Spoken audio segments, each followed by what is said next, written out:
Okay, and Lexi, you're gonna handle the slides? You got it. All right, why don't we move the first one? So welcome everyone to our November 2024 monthly membership meeting. As a new concept for us, actually an idea that came up at our base camp last month amongst the board members and the members that showed up, and an idea of having a monthly meeting to be able to more frequently communicate out some of the things that are happening, and to have more of an open format for members to ask questions, to communicate back their opinions, to be involved. So not just showing up at the couple times a year in-person events, but making sure we had some good free-flowing communication amongst the whole organization. So with that, please feel free to ask questions throughout this meeting. Today, especially, it's going to be kind of introductory. We're doing this for potential new members to make sure that they know who we are and what we do. And for those who've been around, a bit of a reminder. But any of this can be interrupted, no problem. And I think, more questions are better than fewer questions. So please just speak up if you'd like to ask one. So my name is Matt Lyon. I'm the chair here of the board of directors of Corp, and also CEO of HydroPack since 2001. HydroPack, player in run, bike, and hike and camp, based in Oakland. So, and I've been the chair of Corp since the beginning, and we'll see, we've talked about that transitioning fairly soon. But yeah, just the one that's stuck around. But with that, I'd like to introduce all of our board. So myself, we've got Kenji Hartunian, Kenji part of the Old Guard, and Scott Emmons from REI, likewise. So Scott, Kenji, and I were here when we first formed. Then we've got our middle guard, which is Danica Carey at Cirrus Innovation down in San Diego. And then we've got our new guard, which is a great new group of board members that joined us here in 2024. Shannon Fender with VF Corp, Yvonne Liao with Bewilder, Cassandra Pran-Vasilakis with HipCamp, and Steve McCann with Toad & Co.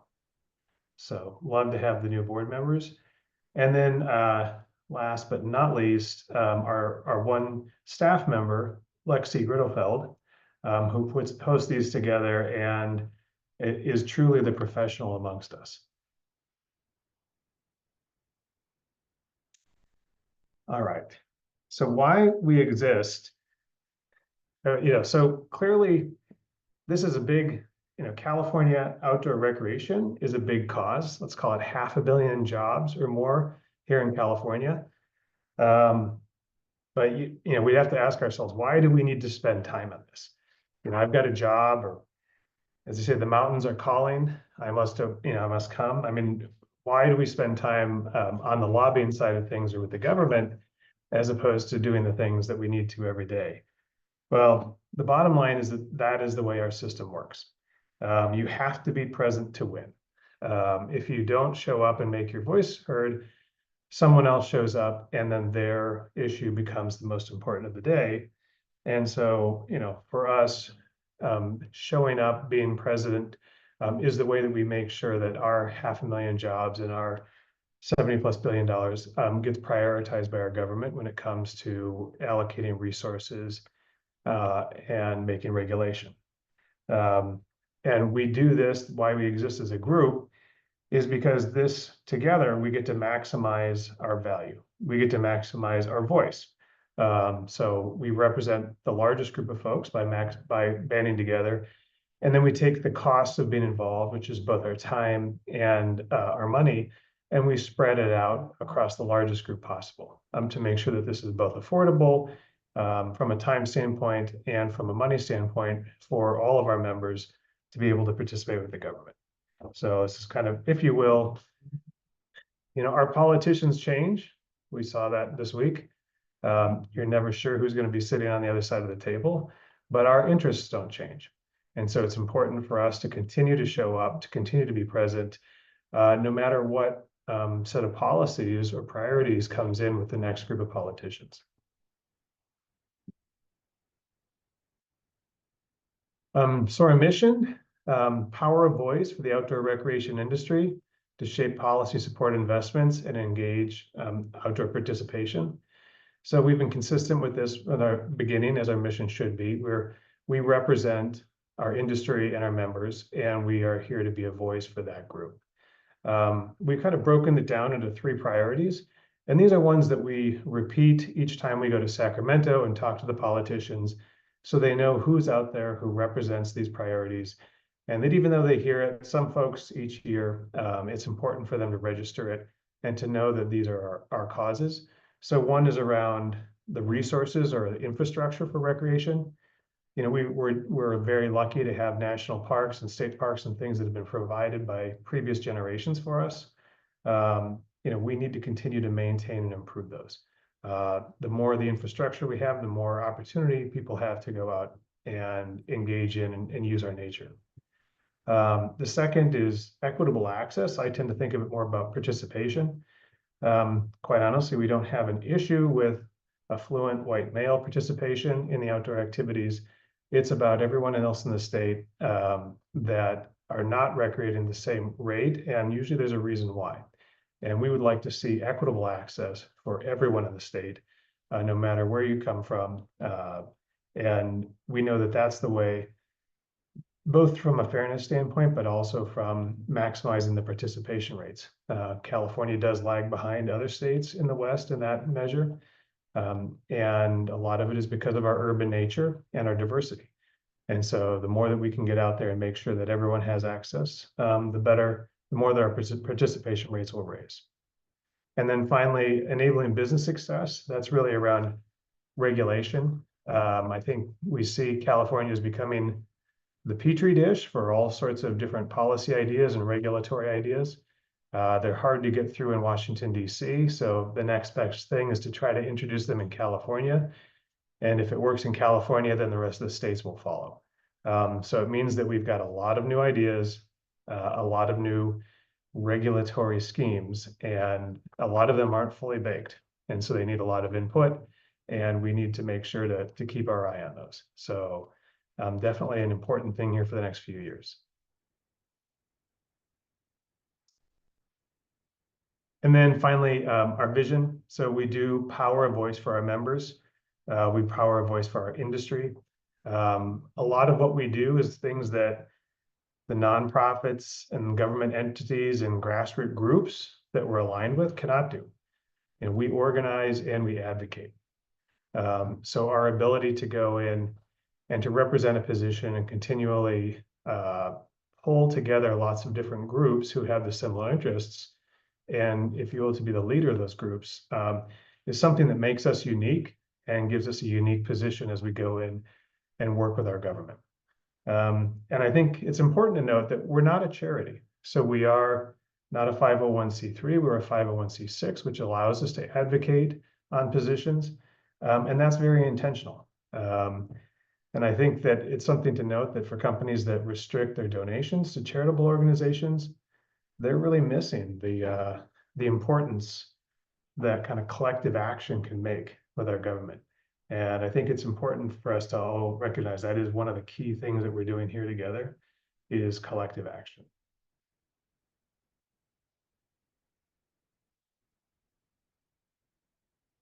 Great. So Lexi, you want to take this? Yeah, so I was going to break everyone up into 4 different breakout groups. And I want everyone to introduce yourselves, why you decided to join this meeting, and what your interest is in being here. And so we'll break out for maybe about 5 minutes max, and then come back together. Great.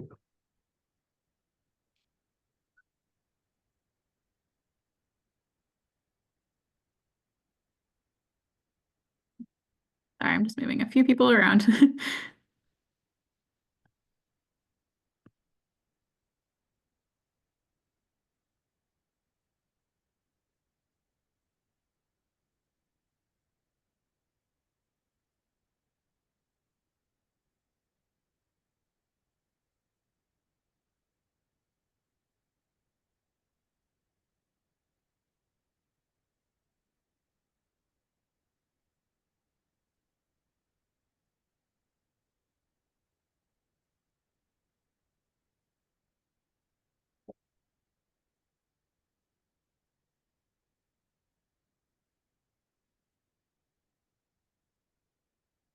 There we go.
Okay, let's bring everyone else back from the breakout room.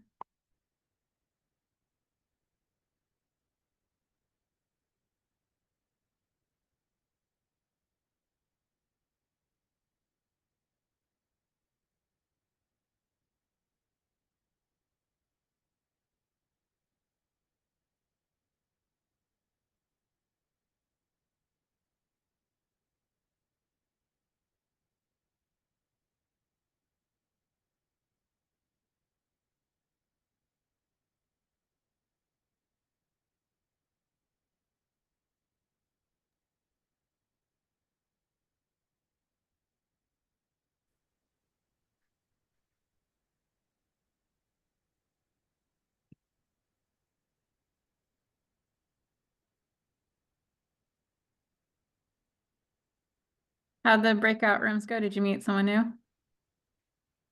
That was great. Yeah. Thanks, Lexi. Yeah. Yeah, it was essentially us right here. So you're back first.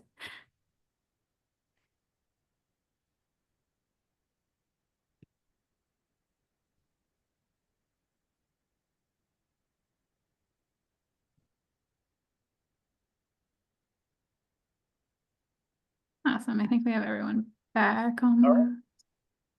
Oh, you're back. Great. All right. Fantastic. Great to see new faces.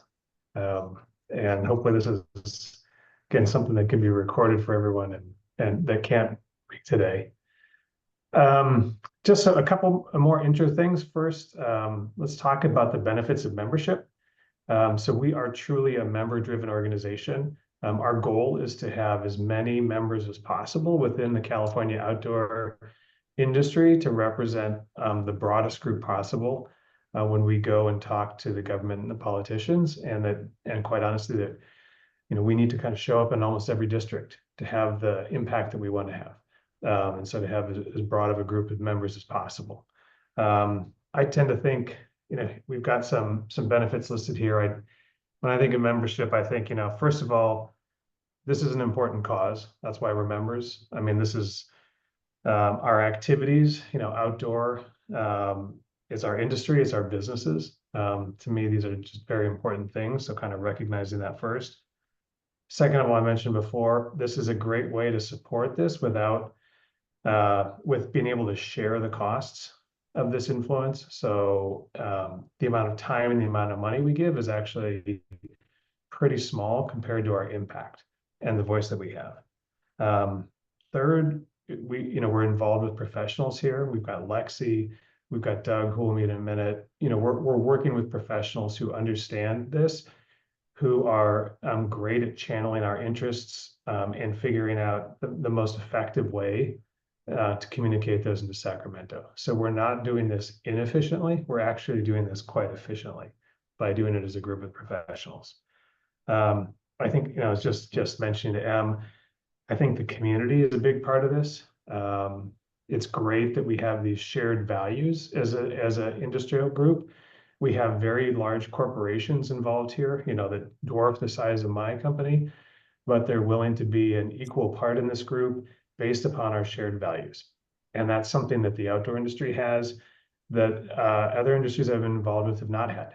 It's nice to see that it's not just the almighty dollar that rules here, that people are willing to play an equal part based on kind of shared values. So I do think the community is very important. And, for anyone that's involved in this networking and getting to know other people, is just a great way to have a feel for what the industry is and what we have in common, and to feel as a part of a group. So I think that's, essential. And then finally, education. This is something that we talked about again at base camp that we'd really like to improve for this year, is the communication out to our members about what's going on.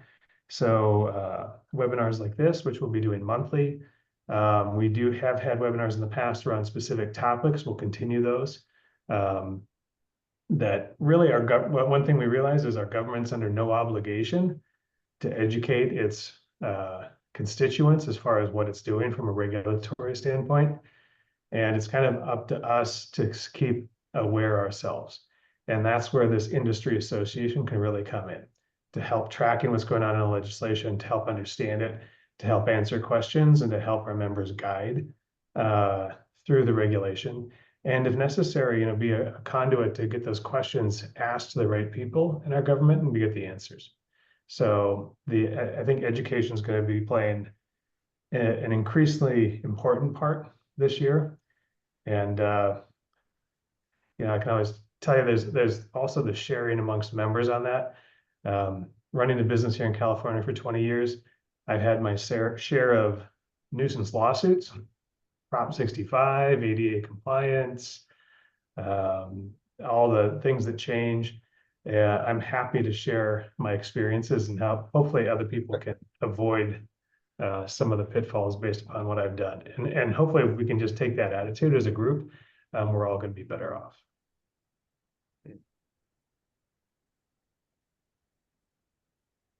All right, and access to our lobbyist. Are we introducing Doug here? Is it? Okay, so Doug is actually Doug Houston with Houston Magnani in Sacramento, has been an advocate himself for the outdoors and for conservation for many years. He was actually one of the first people I met going to Sacramento and being involved for the outdoor industry. And so he's been a longtime advocate and friend of our association.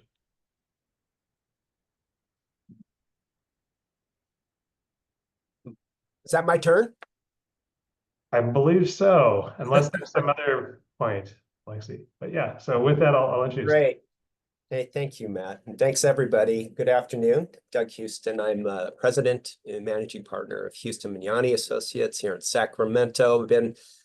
I've been in this lobbying and in this space in particular for the better part of 3 decades. Some of my other clients include the California Mountain Bike Association, California Trails Foundation, the California Park and Recreation Society, which is all the local park professionals across the state. And then I also represent the 2 largest local park entities in the state of California, in East Bay Regional Park District and LA County Park and Recreation. And last year, I was peripherally engaged on a few of Corp's priority bills. Regrettably, I would love to be a little more engaged. However, I was hyper-focused on advancing a couple of bills last year. One was AB 1567, the other was SB 867, and those resulted in a negotiated settlement that we just saw on the ballot. That was Proposition 4, the climate bond.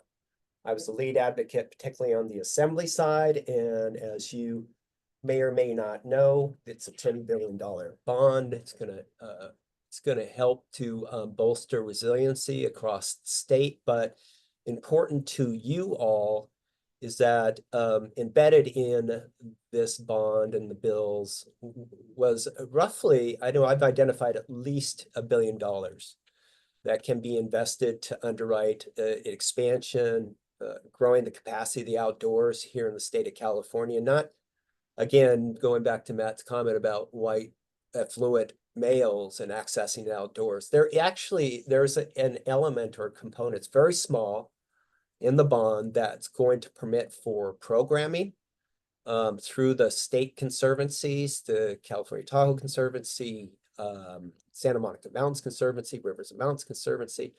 I believe it's going to help to promote equitable access into the outdoors. So all in all, a really good work product. You saw, I don't know what the final number was. I think it curried about 59% favor of the electorate here in California. And but I'm going to continue to busy myself in that space next year, because now we need to figure out how that money is going to be allocated, distributed through the state. And there's a number of scenarios. There's a lot of uncertainty around how that money is going to be spent. Is it going to go competitively? Is it going to go out more through earmarks? A lot to be determined. And I know there's some ideas you folks are cogitating about. What are your priorities for next year? And, you know, I'll be, myself and Dylan, my junior lobbyist here, will be ready, willing, and able to assist any way we can to advance your objectives for 2025, 2026.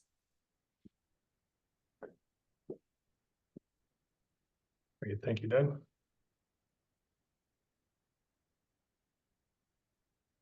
All right. And I think we're gonna ask Cassandra and Danica to talk here about members. Happy to go first. Thanks, Matt. And my name is Cassandra. I'm thrilled to be here. I'm on the board, and also HipCamp, the company that I work at, is a member of Corp. And I was really excited to get to chat about the impacts and benefits of being a member, because I think it's just been so critical for us as an organization. And I think it's a really big opportunity for other folks in this space. So we work at the intersection of outdoor recreation, rural economic development, and land conservation. We work with nonprofits, farmers, ranchers, rural landowners, land trusts, and we just can't be experts in everything. So the first thing that came to mind for me was just how impactful it's been to be part of a network of individuals and businesses in this space, and what that's meant for us in terms of getting input on internal policies, what it's meant for us in terms of our ability to connect with industry leaders and stakeholders, and really just what it means to be part of a coalition that's able to collaborate and get feedback on local and state initiatives. So being a member of Corp has significantly up-leveled our impact. I imagine a lot of us are also coming from relatively small companies. Not all of us, but I think many of us. And so, you know, like being able to lean on the expertise of others to get, you know, locally relevant information, to get input and feedback on the ways that we communicate with our communities and members as organizations, it's just invaluable. I also think that Corp membership has enabled us to stay engaged with initiatives and legislation that impact our business and our community that we might not otherwise have been aware of or had the capacity to engage with. And that's through member meetings like this one, through lobby days, where you really get introduced to specific legislation and have the opportunity to learn from the businesses that it impacts and support their advocacy efforts. And it also has been a benefit in terms of what is gained through one-on-one conversations with other members. I know that we've had many moments when we've leaned on other Corp members to help us understand an issue in more detail or just get a different perspective. And I think I said this in my breakout room too, but I think something else that's really important is that it keeps things fun. This work to expand access, to ensure a healthy regulatory environment for our businesses, to build and communicate the case for outdoor rec as an economic driver, it's grueling. It takes a lot of effort and energy and emotion at times, and it's way more fun and effective when we do it together, and we are way more effective when we do it together. So yeah, those are just a couple of the benefits and impacts that we've seen. And as an individual in a company in this space too, just being able to be in community as part of Corp has been tremendous.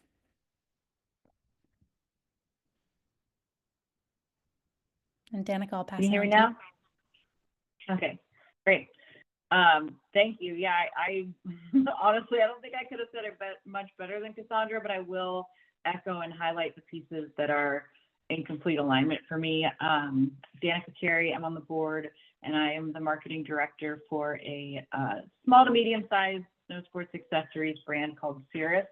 And so I think the capacity reach that we get to participate in being a part of this group, one, the awareness piece, which Cassandra mentioned, that is just massive, that, you know, I think a lot of us can end up siloed in our narrow job title or narrow research channels, or you know, like where we learn from, there's only so much capacity you have individually.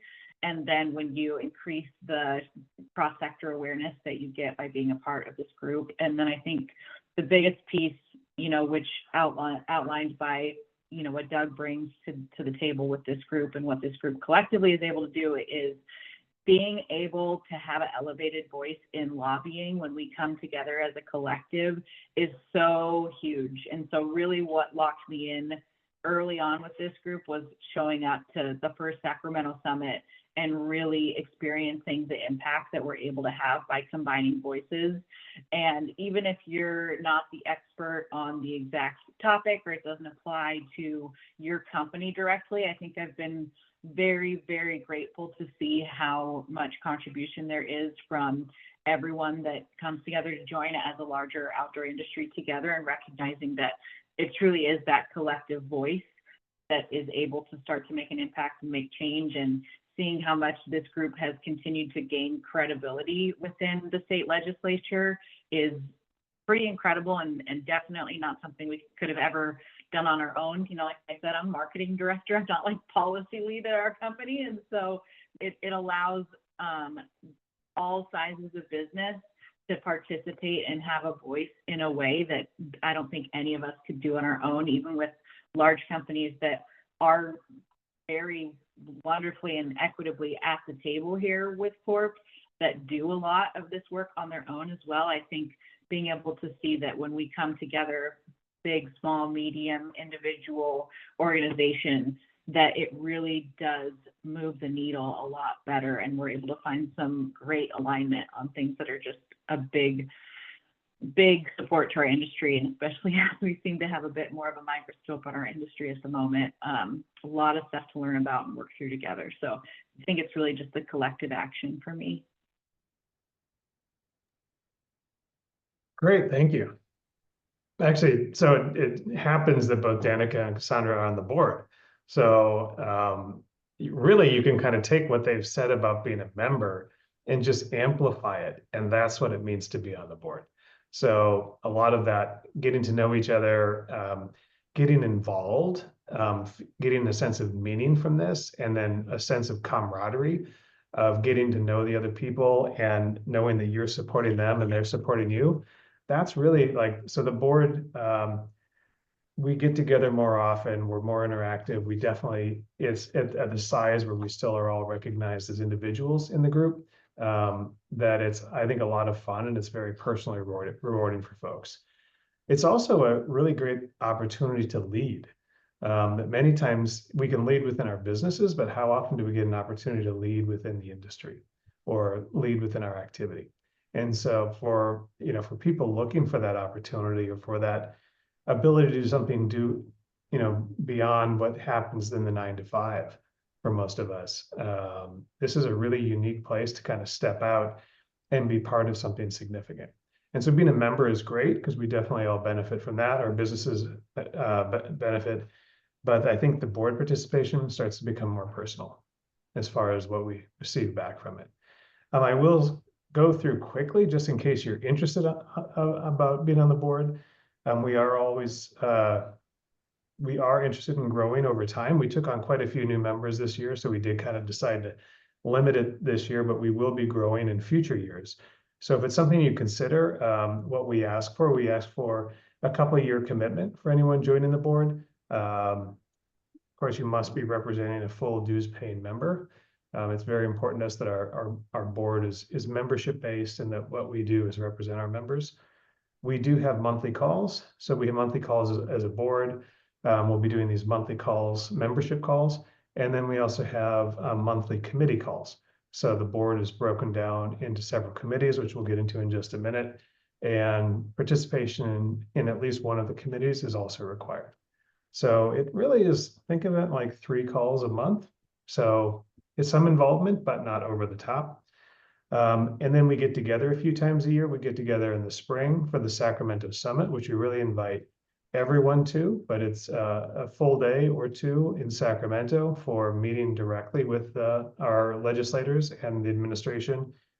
And then we get together in the fall for what we're calling Base Camp now, which is more of a internally focused on our membership, getting together, planning, and educating for the year going forward. We just did the last one in Yosemite Valley. So that's what you're seeing the pictures of here. Fantastic experience. I think everyone appreciated the opportunity to mix some personal pleasure with our business interests here. And then finally, we have networking events that happen throughout the state that we strongly encourage participation in. And as needed, we have other things that come up. So we have calls with specific legislators either to plan or to discuss legislation that's going on. We have different bills that get in front of the hearings in the Senate or the House. And so we have folks that do go to Sacramento and give testimony during those hearings. So that can happen from time to time. Depends on what the topic is, depends on your availability. But we do look for board members to be active in those things as well. But overall, it's not too big of a board, which makes it, again, kind of a very personal and gratifying experience. And we do expect board members to be active. So we're not looking for passive members or people who just want to be on a board. You've got to be ready to do a little bit of work. And I think that describes everyone that's on the board currently.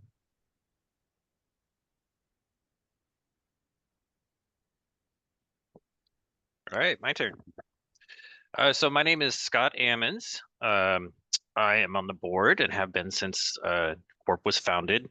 I'm here as part of REI. My job at REI is I'm the manager for REI Adventures for the Southern California area. So Adventures is the part of REI, which I think is the most fun part of REI, where we are the guide service. So we take people climbing, hiking, mountain biking, paddling, anywhere from a few hours up to 10 days.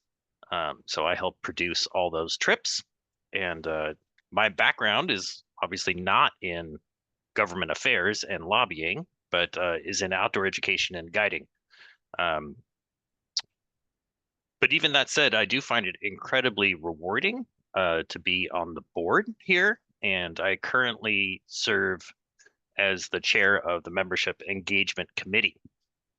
So part of what I've done at REI in the past is not just the guide service. I've also been in charge of community engagement, producing events, philanthropy, and dabbling in a bit of government affairs over my 17 years here.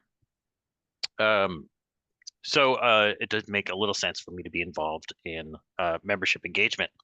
So things we do on this committee is one, where we try and help raise funds, because it does take a little bit of money to do the work that we do. Primarily, we have to pay for a staff member, but then when we produce events or do other lobbying efforts, there's some expenses that goes with that. So on the membership committee, we try and figure out ways to keep our membership engaged, to produce events, to keep people, retain them as members, and then help find new members, identify other California companies that we think should be part of this coalition that's involved in the outdoor industry in California. We've had as many as 80 members, but there are plenty more out there who we think should be part of the work that we do. So that's kind of what the Membership Engagement Committee does. And then we produce a lot of fabulous events, which I think some of our next slides go over some of those events that we put together. So the Sacramento Summit, that has been going on for years. So every year, this year, I think the lobby dates themselves are the 16th and 17th, but someone can jump in and correct me if that's not correct. But when we do go to Sacramento, one, we have to put an expo out on the Capitol lawn, basically like an outdoor industry trade show out on the lawn in the Capitol. And that has been wonderful to get legislators and their staffers to come out onto the lawn to engage with the different companies that we represent, and to bring a little bit of fun into their day, get them out there and learning about the outdoor industry. Because what I've found when we go to the Sacramento is a lot of times people are totally unaware of some of the work that we do, the businesses that we represent, and everyone loves getting outside. But they aren't always aware of who we are and what we do, and how large of a business we represent in this state. So there's that outdoor expo part that's happening, where we might have coffee in the morning and lunch in the afternoon and have some speakers that come by. We've had Secretary Wade Crowfoot come through and give speeches. So that's a really fun element of it. It's a good chance for some photo ops and to like really show off.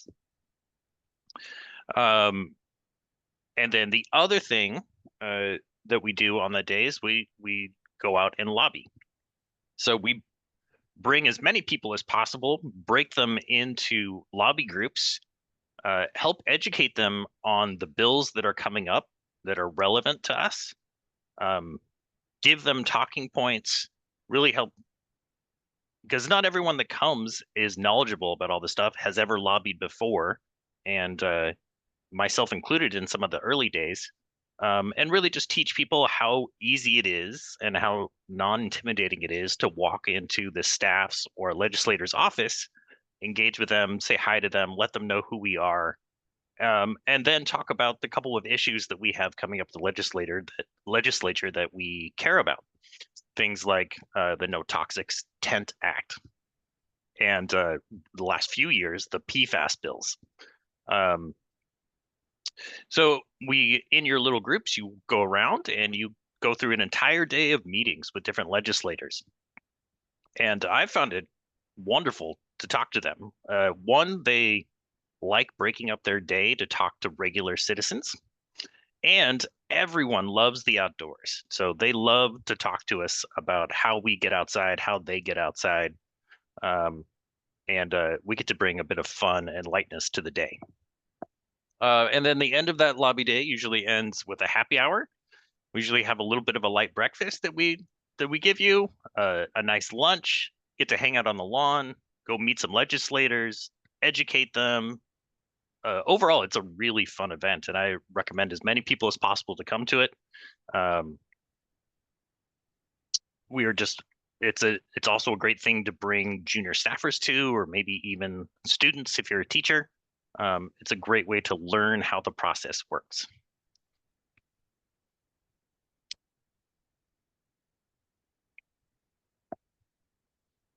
Yeah, and we talked about the expo that takes part in there. And another thing, kind of event that we've been putting on are these base camp events. And we just had one in Yosemite. And a base camp event is really a sort of a networking event with some legislation education that's kind of thrown in at the same time. So this one that we just had in Yosemite was exceptionally fun. One, because we camped in Yosemite Valley. We weren't in a hotel. We weren't in a conference room. We were in small groups camping in the valley right underneath Half Dome. So it was a beautiful place to be. We got a handful of our members and board members together, and then had a series of activities for everyone to do. One, we provided all the meals, we provided the camping space, and then we provided a very robust agenda of things to do for 2 days. So REI, our guide service, was able to provide all the food. So we had excellent breakfast, lunch, and dinner provided, glorious camp cooking. And then we went around and met people from the park. Like we met some national park staff, Scott Gedeman and Chelsea Lehman from Yosemite Hospitality. We went on a tour of the Washoga Project, which is kind of the reestablishment and rebuilding of a Native American village and roundhouse and some cabins that were on a site next to Camp 4. And it's been a long project of theirs to basically reestablish their presence in the valley. And then legendary climber Ron Kauk has been part of that effort. And so he was with us for that tour and then came back and hung out with us at camp, which was really special. I had seen him in movies and old photos, but it was really cool to be there in person with the Yosemite legend. And then at lunch that day, we had another speaker, Beth Rodden. Beth Rodden is also a very famous climber. A lot of her story was told in the movie The Dawn Wall. So it was very cool for me to meet both of those people in person. And then while she was telling her story at lunch, she said she was really inspired as a kid when one of her first times in Yosemite Valley, she saw Ron Kauk on the trail. And she had no idea that Ron was just sitting in the back. So that was a fun moment. We had yoga in the morning. We went for hikes. We had panel discussions. We watched movies at night. We watched Valley Uprising and Free Solo. So it was a really special experience to be sitting under the stars next to the campfire, watching Free Solo right underneath El Cap. So very cool event. I highly recommend the base camps, and we'll have more of them. The other thing that we want to put on are regional happy hours. We've just started dabbling in this. We had one in Los Angeles last year. This year, we're going to try and have one in San Francisco Bay and the Central Coast to try and invite our members and prospective members to come together for small, fun, informal networking events. And the more members that we have in each one of these districts in the state, the more we'll be able to put on these little happy hours to try and bring people together. Lexi or anyone else, any other things that you wanted to mention about the membership committee? You did a great job, Scott. I was only going to mention that we are looking at putting on an outdoor business conference, and we don't know how that's going to collide with our base camp quite yet, if it's going to be the same event or a separate event, but that's the only other thing. Yeah, it would be quite exciting to start our own outdoor business conference for the state of California and grow it into something that's really impactful and well attended.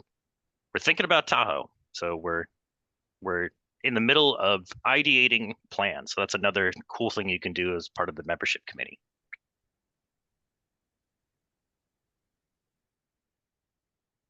Now we're moving on to policy. Kenji, are you able to take this one, or do you need my assistance? Sure, I think I can do that. I think I'm in a decent enough spot here in the jury room. So, well, thanks, Lexi. I'll just kind of skim the tops. I'm not going to read off the slides. But just to talk about the policy committee of CORP, we had a super busy, really past couple of years. And that's kind of how it works up in Sacramento, is these 2-year cycles.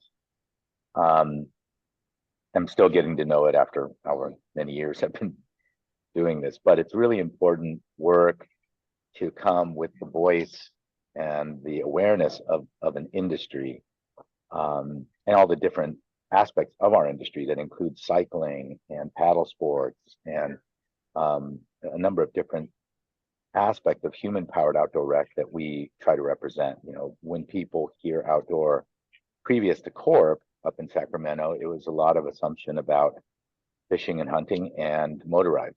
And so we exist to kind of fill out the rest of that equation. One of the biggest, well, let me just go into the committee. Really is here to garner investments in both in infrastructure and in programs for bills and movements that support more engagement in the outdoors. We advocate, we discuss access. So these are also policies that include Outdoors for All and different programs that focus on equity and inclusion in the outdoors, especially for park poor areas or under-resourced communities. For representation and expertise to shape policy decisions is why we have a very active board and a desire to have a broader membership in order to inform some of these policy decisions, like what goes down with PFAS regulations or the EPR structure that will facilitate textile recycling in the state. And then that, you know, many things here in California tend to radiate out into the overall national landscape of our industry.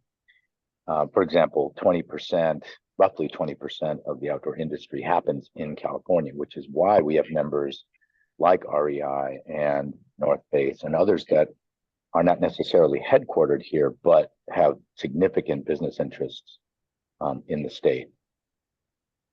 And then business success is really the last point of what the policy committee works on, is ensuring that those in the outdoor industry, whether they're tiny guiding organizations or big multinationals that operate in the state are set up for success.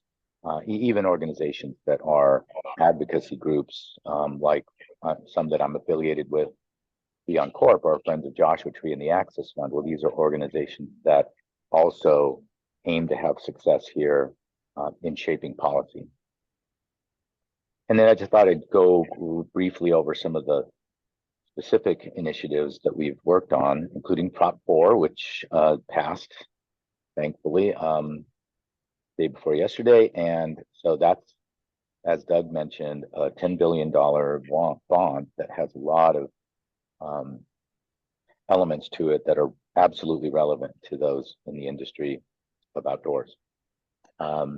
We worked on AB 267. This is in the past year and a half, which was a successful bill to remove the requirement that we have forever chemicals in our tents, which is a legacy policy from the 70s that required tents sold in California to have fire retardant chemicals applied.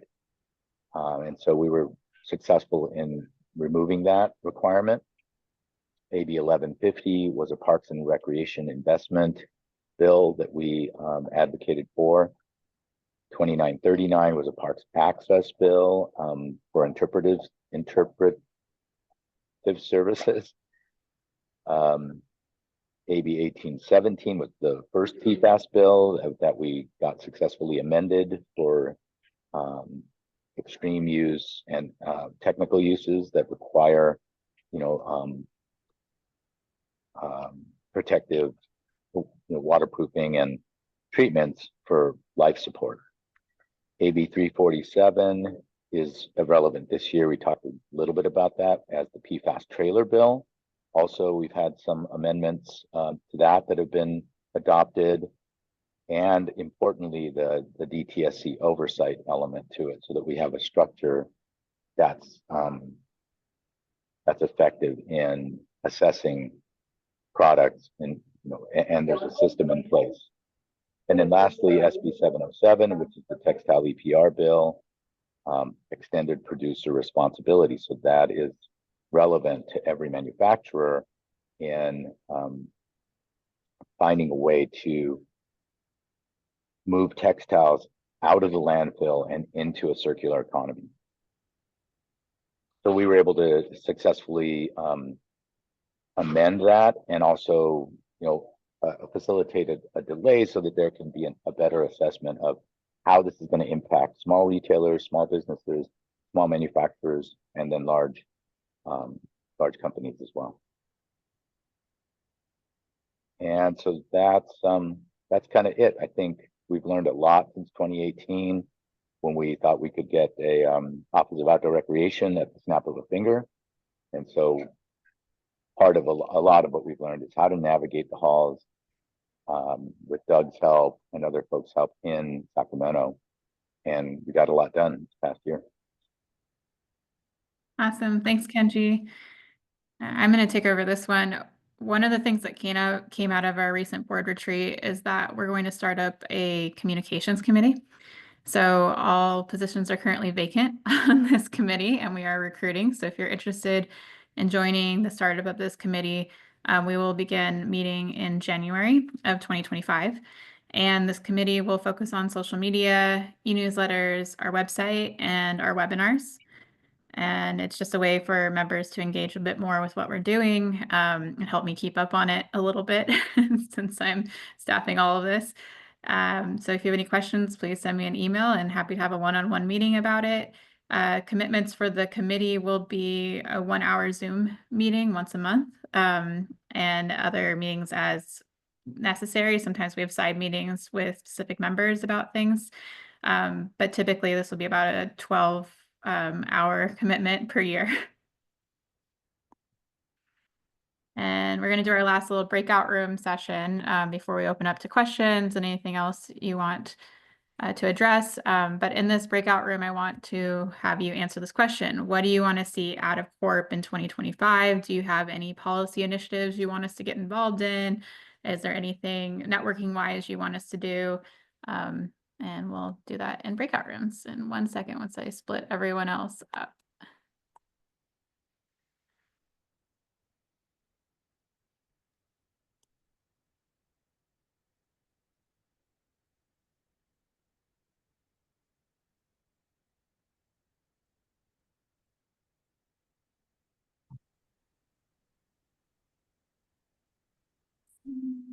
Sorry, just switching a couple of people around.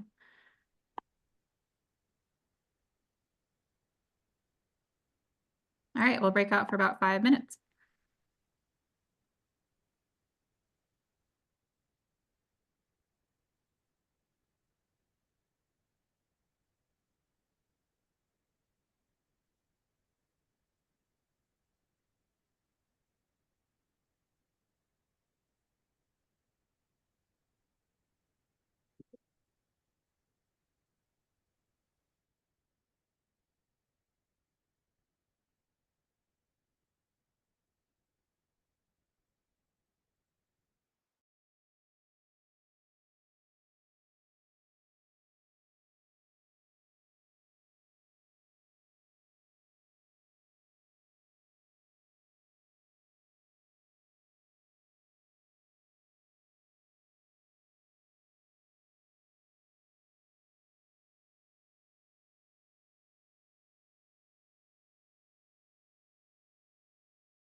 We're back.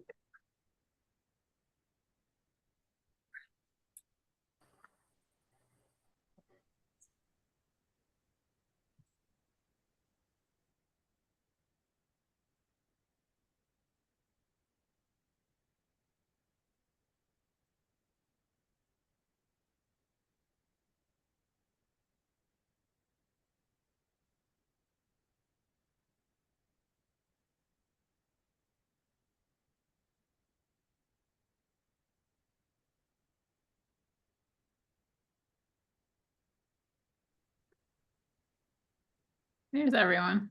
Cool. Awesome. I want to hear from the breakout rooms. Scott, what'd you say in your room? What do you want to see out of Corp this next year? We introduced ourselves again, but then we talked definitely about having another base camp event, and trying to grow it and getting it planned, a date, agenda out as early as possible so we can get to the business of like getting people to show up. Great. Cassandra, what do you talk about in your room? We introduced ourselves and had a really interesting conversation about the role of the outdoor industry in advocating for climate, and also about the importance of making sure that we have kind of as broad a tent as possible as an association, and the opportunity that local happy hours and just like getting the word out through events like this poses in terms of making sure we have as many people at the table representing as many facets of this space as possible. And kind of closed on how there are some, like sometimes it feels like these different sections of the outdoor recreation space are in silos, and an opportunity to have a little bit more connectivity and interdependence as we grow and influence the space. Awesome. Tyler, what did you talk about in your room? Yeah, we talked about Doug's trip to Colorado, which was awesome. And then we discussed this idea of communication, like communicating to members that maybe aren't as close to the legislation, more specifically what it's about, dumbing it down, I think was the phrase that was used, but explaining it in a way that makes sense to everybody. And then also an idea of Jen brought up about workforce development. You know, that hasn't been something that I've heard talked about in this group a lot, but is obviously very important in terms of both industry as well as just overall development. That's awesome. Yeah, there was a bill we worked on a couple of years ago that was focusing on workforce development within state parks, but then we had to look at ourselves and be like, what are we doing as an industry if we're asking that of state parks? Yeah. Yeah, that's cool. Kenji, what did you talk about in your group? Or Joanne? Sorry, I'm having Sorry. button issues. Well, we talked about the regulatory situation in California, what we can expect moving into 25 with the PRO, what exactly is that, Lexi? So for everyone, yeah, this is we're talking about SB 707, which is the textile EPR bill, which is another acronym. Extended Yes. producer responsibility. And so what happens with that bill is that there is a PRO, or a producer responsibility organization that Yes. stood up to do the actual recycling process of those articles. So it will be a nonprofit. Yes, and we talked a little bit about that forming up. We talked about Corp showing up at more other events.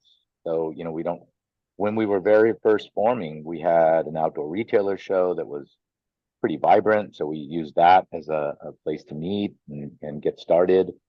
And then that has become less of an option, we'll just say. And so now looking at 25, where can we show up, you know, besides at our own events to spread the word on who we are and what we do?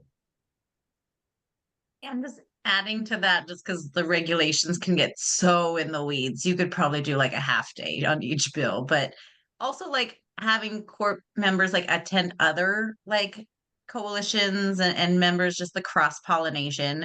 It's been really wonderful working with Lexi and Corp over the last few years, but also the continued collaboration and just, you know, we can only be in so many meetings. So working with associations has always been better on our end. So yeah. And also love the Corp event at the Capitol. Like I think using that to bring outsiders in is a really great opportunity. Thanks, Joanne. Awesome. We only have a few minutes left of our meeting, so I just wanted to open it up to anyone that had any questions about next year or membership in general or anything we can do for you. Or comments. Thanks for making this public and thanks for showing up for 707. When I saw I was invited to this meeting, I didn't want to miss the opportunity to give Lexi a shout out and a big thank you for the advocacy for 707 and the other stuff that was going on last year, which I was not as involved in, but I know with the PFAS and some of the outdoor access, y'all are doing some really amazing work. So I just wanted to take the opportunity to say thank you to everyone. Awesome. Thanks, Joanne. Thank you. Just a Thanks for quick one, coming. Yeah, Joanne took all of our feedback for SB 707, so we're really grateful for that. When you were organized, professional, you had good faith negotiations, you had really good lobbyists, you had a policy committee that showed up, like you had all the cards played right. Thank you.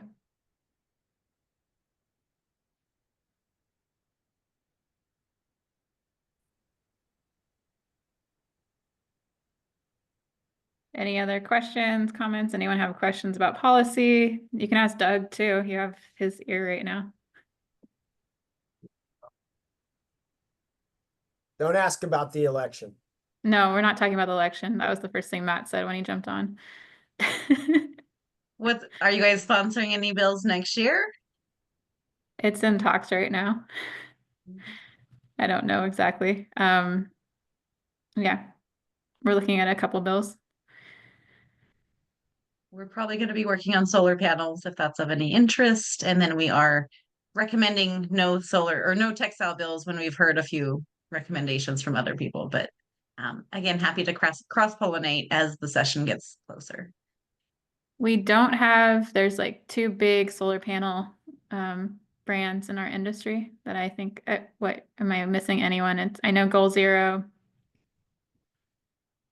What's the other one? Anchor? Anchor. Yep. Is there anyone else? We don't have any of them as members of our org, but I can check with OIA because they might be able to help you with any kind of feedback on that.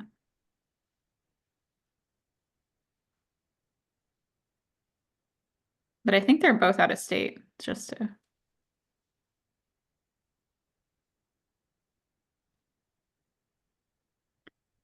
Thanks, Cassandra. Cool. Doug, have you heard of any bills being introduced yet? Way too early. Great. I think there's some thinking, some talking, at least I'm trying to initiate some thinking around one thing. It's pretty modest, pretty minor. You all prepare your taxes at the end of your tax form. There's these options, voluntary contribution options for a variety of more nonprofit type purposes. Contemplating creating a new run around trails or maybe just the outdoors could help to underwrite programming to get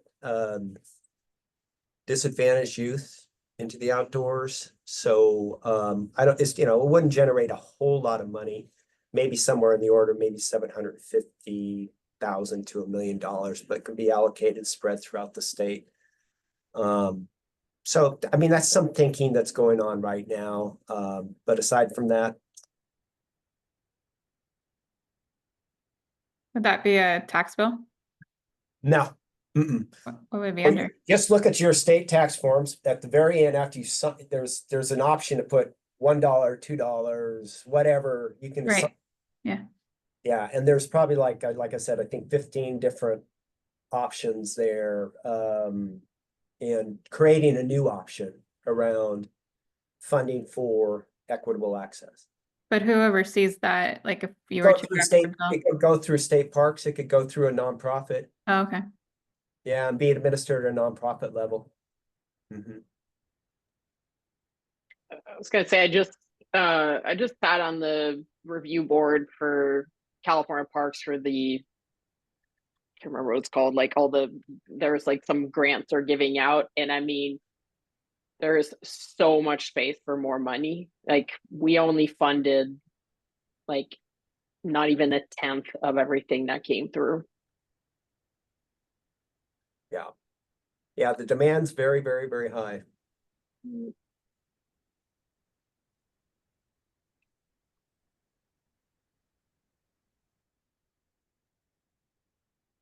Any last questions, comments, thoughts? Thanks for putting this together, Lexi. Nice Yeah, work. well done. Yeah, thanks for your help, Scott. Thanks for your help, Doug. Yeah. And Kenji and Matt had to step out to a meeting, but thanks to him for leading in the charge. Very good. Great. Well, thanks everyone. We look forward to working with you in 2025, and please reach out if you have any ideas for bills or policy you want to get involved on. And if you have any interest in joining any of our committees, we're happy to add more people to them. So let me know. Lexi, can you send a list of the committees? Sure. Yeah, definitely. Awesome. Thank you. Yeah. Thanks, Lexi. Thanks, everyone.